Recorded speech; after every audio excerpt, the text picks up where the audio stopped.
फिराक गोरखपुरी की गज़ल पर आते हैं। गज़ल के पहला शेर है, नौरस गुंचे पंखड़ियों की नाजुक गिरहें खोले हैं, या उड़ जाने को रंगो बू गुलशन में पर तोले हैं। बसंत ऋतु फूलों का मौसम है, तो बसंत ऋतु में बगीचे में विभिन्न प्रकार के फूल खिलने को तैयार हैं। उस खूबसूरती को देखकर, प्रकृति की खूबसूरती देखकर कवि कह रहे हैं कि नौरस नया रस, गुंचे कली, गिरह अर्थात गांठ, बाग में नए रस का संचार हुआ है और ऐसा लग रहा है कि कलियां अपनी पंखुड़ियों को, नाजुक गांठ को वह खोल रही हैं, अर्थात कोई भी कली फूल करने के लिए बगीचे में तैयार खड़ी है। और इस दृश्य को देखकर ऐसा लग रहा है कि विभिन्न प्रकार के जब फूल बगीचे में खिले हैं, विभिन्न खुशबू आ रही है, विभिन्न रंग हैं, तो उन्हें देखकर ऐसा लग रहा है या उड़ जाने को रंगू वो गुलशन में पर तोले हैं, या इस बगीचे से खुशबू और रंग उड़ने के लिए अपनी पंखों को तोल रहे हैं।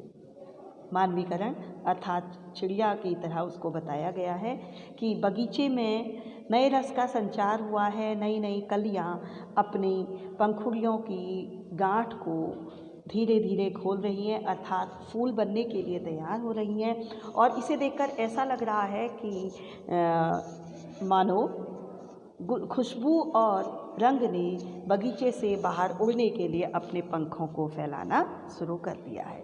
प्रकृति का सुंदर चित्र उतारा गया है। भाषा में हिंदी उर्दू का प्रयोग किया गया है।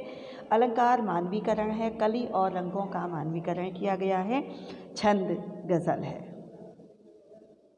तारे आंखें झपकावे हैं, जल्ला जल्ला सोए हैं, तुम भी सुनो हो यारो, शब में सन्नाटे कुछ बोले हैं। रात्रि के समय झिंगुर की आवाज़ सुनाई देती है। अब ये कवि की कल्पना है कि आधी रात हो चुकी है और ऐसे समय का वो वर्णन कर रहे हैं जब प्रकृति का कण कण गहरी नींद में होता है। तारे आंखें झपकावे हैं, तारे भी अब रात भर जागकर अपनी आँखों को झपकाने लगे हैं, अर्थात तारों को भी अब नींद आने लगी है। जर्रा जर्रा सोए हैं, प्रकृति का कण कण घनघोर निद्रा में आ गया है। तुम भी सुनो हो यारो, तो कह रहे हैं अरे मित्रों तुम सुनो, शब रात्रि में सन्नाटे कुछ बोले हैं। मुझे इस रात्रि में सन्नाटे में भी कोई आवाज़ सुनाई दे रही है। मुझे तो ऐसा लग रहा है कि ये रात्रि का सन्नाटा भी हमसे कुछ कहना चाहता है। सन्नाटे में की आवाज़ होना यहाँ पर विरोधाभास अलंकार भी है।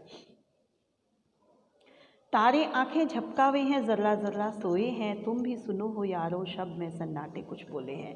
तारे अब अपनी आँखों को झपकाने लगे हैं, तारों को भी नींद आने लगी है, अर्थात आधी रात से भी अधिक का समय हो गया है। प्रकृति का जर्रा जर्रा कण कण सो चुका है। लेकिन हे मित्रों, क्या तुम्हें भी सुनाई दे रही है? मुझे तो यह रात्रि का सन्नाटा भी कुछ कहता हुआ महसूस हो रहा है।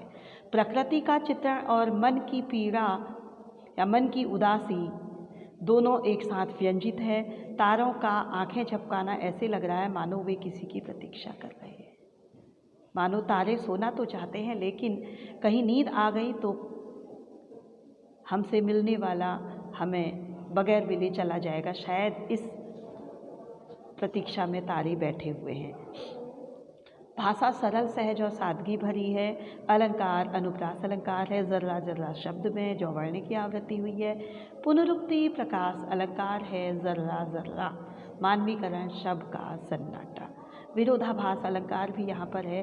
शब्द का सन्नाटा, रात्रि के सन्नाटे का कुछ बोलना, सन्नाटे में भी कुछ बोलना। हम हो या किस्मत हो हमारी, दोनों को एक ही काम मिला। किस्मत हमको रोले हुए है, हम किस्मत को रोले हैं।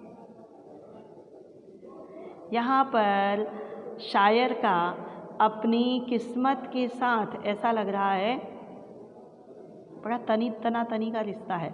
किस्मत उनका भाग्य उन्हें पसंद नहीं कर रहा है और शायर अपने भाग्य को पसंद नहीं करते हैं। हम हो या किस्मत हो हमारी, तो शायर कह रहे हैं कि मैं हूँ या मेरा भाग्य है, दोनों को एक ही काम मिला है, हमारे पास अन्य कोई काम नहीं है, हम दोनों एक ही काम पर लगे हुए हैं। क्या किस्मत हमको रोले हुए है, मेरा भाग्य मेरे ऊपर रो रहा है, मेरे दुर्भाग्य पर रोता है। हम किस्मत को रोले हुए हैं और मैं अपने दुर्भाग्य पर रोता हूँ कि मेरी किस्मत ऐसी खराब क्यों है।